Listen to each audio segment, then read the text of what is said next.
We're diving deep into the world of Gravity Falls and its brilliant yet troubled genius, Stanford Pines. This isn't your average guy gets into weird stuff story. It's packed with mystery, family drama, and some major what was he thinking moments. So Ford was born in the 1950s, just 15 minutes before his twin brother Stan. Anyway, they grew up in a little beach town called Glass Shard Beach, and Ford's childhood was, well, not the easiest. He had this rare birth defect, extra fingers on both hands. Not exactly the thing that wins you friends when you're a kid. Along with that, he was super smart. We're talking high IQ level smart, which, let's be honest, doesn't make you any more popular when the local bullies are targeting you. Ford and Stan had a rough time with this group of kids led by the absolute jerk, Cramp Pelter.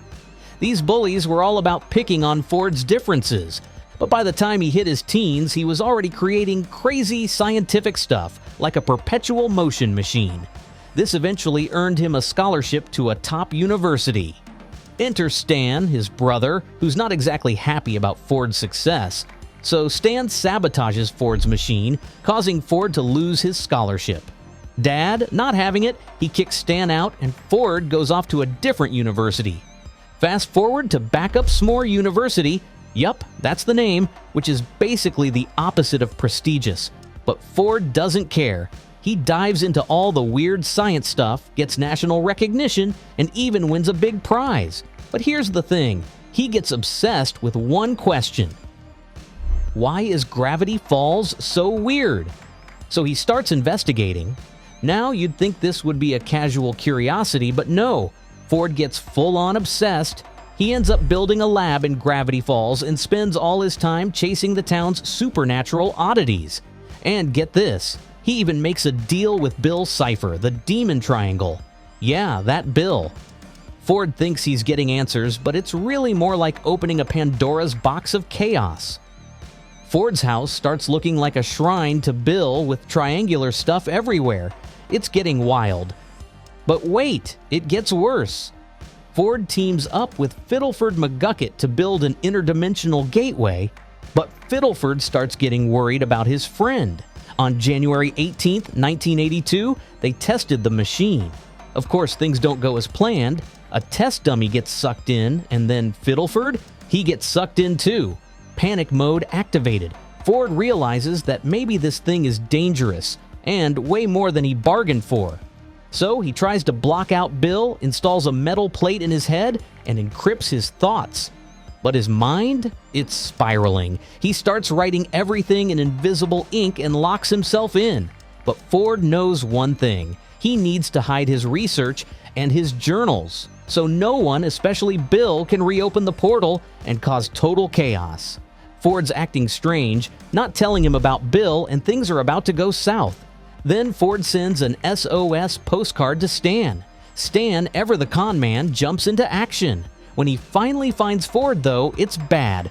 Ford is so far gone that instead of fixing things, they get into a huge fight. The brawl activates the portal and Ford gets sucked in, leaving Stan behind. In the chaos, Ford throws one of his journals to Stan, but without the other two, Stan has no idea how to save his brother, and just like that, Ford vanishes into the unknown. Stan? Well, he turns the old research center into the Mystery Shack, basically his way of holding on to the weirdness that Ford was obsessed with for all those years.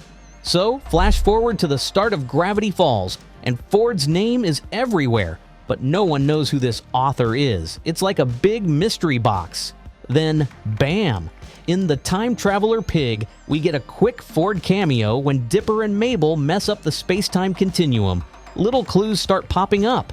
A laptop with property of F-Or, and hints that Old Man McGucket was once Ford's assistant. But Ford's actual return doesn't come until Season 2. When Ford finally shows up, it's anything but a warm family reunion. He's pissed at Stan for messing with the portal and demands Stan move out. But, as always, Ford softens up a bit after bonding over a game of Dungeons and more dungeons.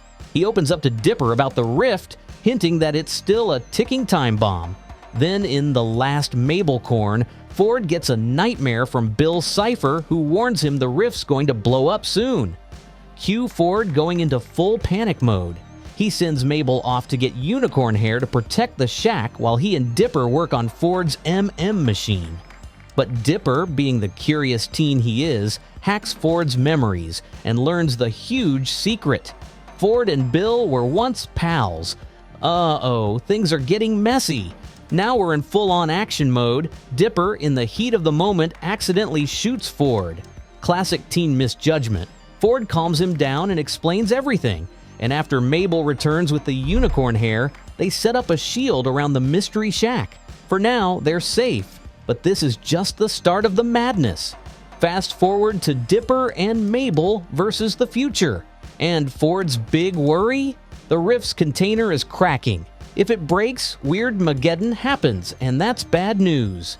He tries to recruit Dipper as his apprentice, a little bragging about his 12 PhDs, you know, typical Ford, but things go south when UFO defense droids capture him. Luckily, Dipper saves the day, but things are far from fine. Mabel, feeling left out, ends up with the rift and is tricked by Bill, triggering Weird Mageddon.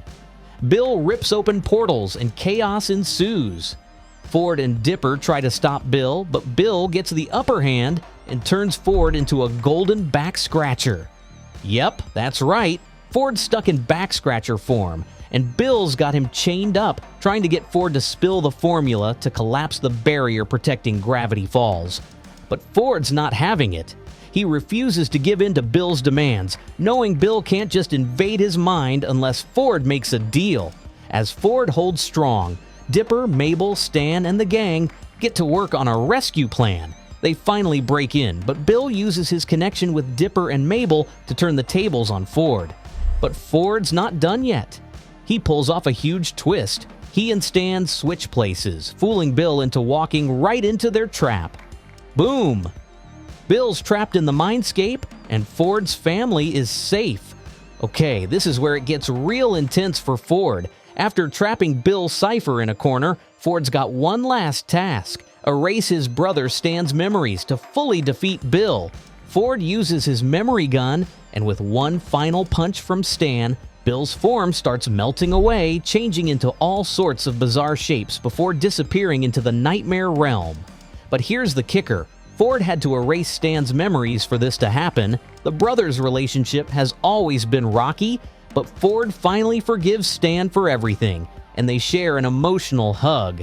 It's a big moment. However, when Stan's memory is wiped, Mabel's heartbroken. She refuses to accept it and starts recounting their memories together. Slowly, Stan begins to remember bits of his old life, especially when he thinks of Waddles and Seuss. It's a heartwarming scene as the family sits and laughs, remembering the good times after all the chaos. 3 days later, on Dipper and Mabel's 13th birthday, Stan's memory is fully restored. With his brother back, Ford suggests they team up again to explore anomalies in the Arctic. It's the dream they had as kids, the Stan of War, finally coming true. Ford's journey is one wild ride, filled with twists, turns, and a lot of family drama. Through it all, though, he learns that family is the real key to everything. What moment in Ford's story stood out to you the most? Let me know in the comments. Don't forget to like, share, and subscribe.